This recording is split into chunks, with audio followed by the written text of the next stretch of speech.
Hello, everyone. Hawthorne Union here, and we thought we would start a little small video series for those of you who are looking into getting your ICF credential, or for those of you that are looking into getting a coach. We thought we would gather and talk about a few topics that we think are important for those of you starting this journey. I'm Jacen. I'm Diana. We're going to go ahead and kick this off by talking about the current coaching landscape. So it's October of 2023. And a lot of things have changed. When I first got my credential as a coach in 2011, for the most part, credentialing was an option. It wasn't a requirement, but it was an option. But my clients didn't really care if I was credentialed or not. It helped me be competitive in organizations, especially when competing with coaches that were my senior or had been in the position, because I had an equal or greater credential than they did. So when I talk to coaches about credential and pursuing, do they want to be ICF credentialed? What does it mean to be certified versus credentialed? It was kind of an optional thing, depending on your learning, if you wanted to go to a formalized learning plan. That's been changing over time. We have an emergence of contract coaching companies. We have partnerships that are coming up. So we wanted to go into a little bit more depth, because whether or not someone pursues a credential, which is an option, because coaching is not a regulated field, which has both pros and cons, but whether or not someone pursues a credential, or whether you as someone who hires a coach are looking for someone with a credential, some of that landscape has changed. So we wanted to set the tone and kind of set the context before we dig into some of the nitty gritty for those people who are thinking about pursuing credentials. If people haven't needed credentialing before, how would you kind of talk in general about the landscape now? We do have more companies that what I call contract coaching companies, where they hire coaches and connect them with clients. And one of the great things about this is there's been a democratization of coaching. Coaching is not necessarily just for the executive level anymore. There's a focus on coaches of color and increasing diversity in coaching. So we have a lot of great movement in coaching, as the millennials get more established in the workforce and set expectations about what work-life balance is. You just see more comfort with people talking about therapists or working with coaches. So no longer is coaching just something that's for the elite or kind of unknown elite or only known in business school, which it was a number of years ago. The difference is, I think still coaching primarily is a referral business. If who you know depends on who you work with. But for coaches who are wanting to work with companies, a lot of HR professionals or a lot of people are looking for those contract companies, BetterUp, Pluma, ASAP, Torch. There's so many of them. Looking for those contract companies because it's easier to scale. But part of the way that those companies, from a quality perspective, ensure that the coaching meets the quality standard is they're requiring credentials. And coaches who don't have credentials, I've had more coaches reach out to me who are established in their field. They have a client base, but they're being turned away from clients if their company is expecting a credential. So that's not necessarily what was happening before. You now see more job descriptions that will say PCC, MCC, ACC, which are the acronyms for the ICF credential. So this is not get credentialed no matter what. And actually part of what we'll cover in this series is how you get credit for your previous education if you're pursuing credential, whether or not it was ICF approved. But you're seeing more leaders looking from a quality control perspective, more people who hire coaches wanting to have a certain standard and not necessarily have that kind of custom relationship with coaches.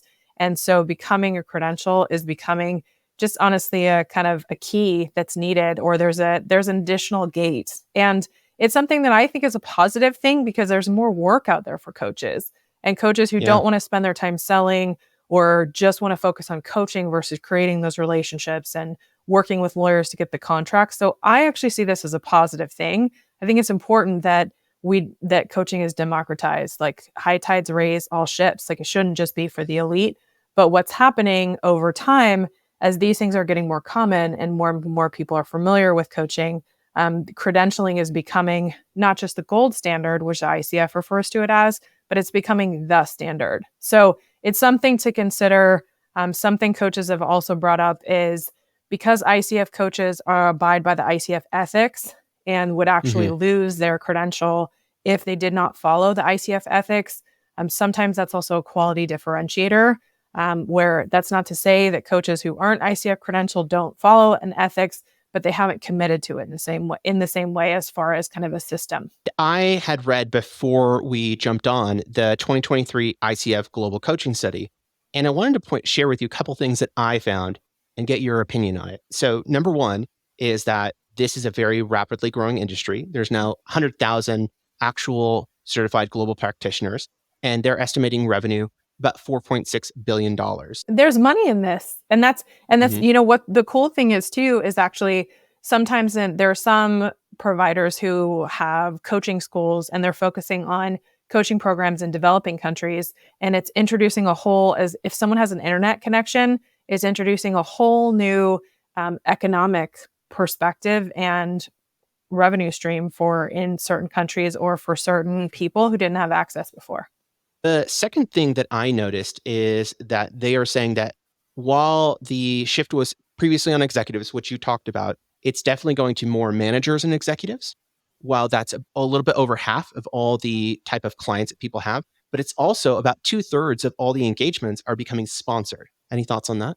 So the company that I learned to coach at, Inside Track, they did a case study and with a control group. And one of the things they found is that coaching as an intervention, if it was a drug, it would be unethical not to provide it.